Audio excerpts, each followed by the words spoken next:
Back when I was a senior in high school, one of my ultimate goals that I wanted to achieve before I graduated was to pull off the senior prank.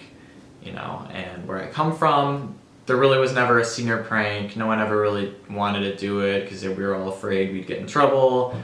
But for me, it was different. I was just determined. I was very involved in student council and drama club, the choir, and I was very determined that if I pulled a pretty good but yet harmless prank that I could get away with it but still go down in history. And anyway, so our principal, Mrs. Schaefer, was always super afraid of birds. We had a lot of pigeons that would just kind of like gather in our front of the high school, and she would be out for bus duty and car duty every morning, and it would just be like a laughing stock. She would always say how much she hated the birds were always there to attack her, so we always kept this in mind because oh, Mrs. Schaefer's afraid of birds. Anyway, so coming to the near of the end of senior year, and we're trying to think of things of what to do, and we're looking at Mrs. Schaefer outside as she's directing the buses, and this pigeon out of nowhere literally just comes and attacks the top of her head, and she's wailing her arms everywhere, and it was the funniest sight to see.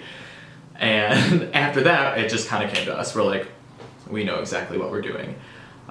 Long story short, we created a very secret, super Facebook page and got a lot of people involved, probably more than half of the senior class, and everyone, it was called Bring Your Bird to School Day, and on the last day we all walked into the school with little birds in boxes, and we just let them all loose, and it was quite a show after that. So I'm pretty sure you can imagine how much trouble we got in, but thankfully she all liked us a lot, and we were a very environmentally friendly high school, so we got away with it.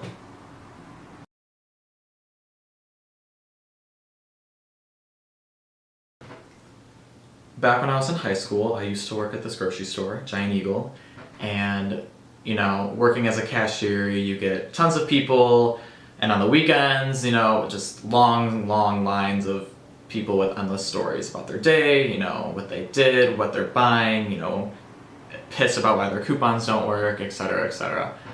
Anyway, I remember this one day specifically. It was probably around this time, definitely springtime, Easter time, and this woman comes into my line, middle-aged woman, very down, you could just tell. She just looked drained out of her mind.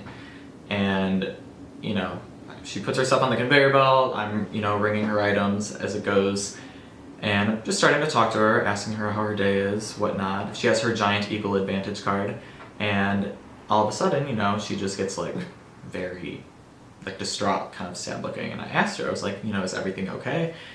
And she said, no, everything's not okay. My best friend since 5 years old actually just recently passed away, and we've been best friends ever since, and we were really close, and her family's my family and vice versa, and her mother is a complete wreck and didn't see it coming, and so we're just all very in shock, and so I'm buying her mother groceries, and then this woman just lost it mid-conversation telling me the story, and it was very sad because you could tell that this friendship meant a lot to her and whatnot, and the only thing that I could really do for her was just kind of be there for her the best way a stranger could possibly be there for her. So I just went up to her and hugged her and just told her it was going to be okay, but I don't know, just be fortunate for the people that we have in our life. I don't know, but yeah, very sad story.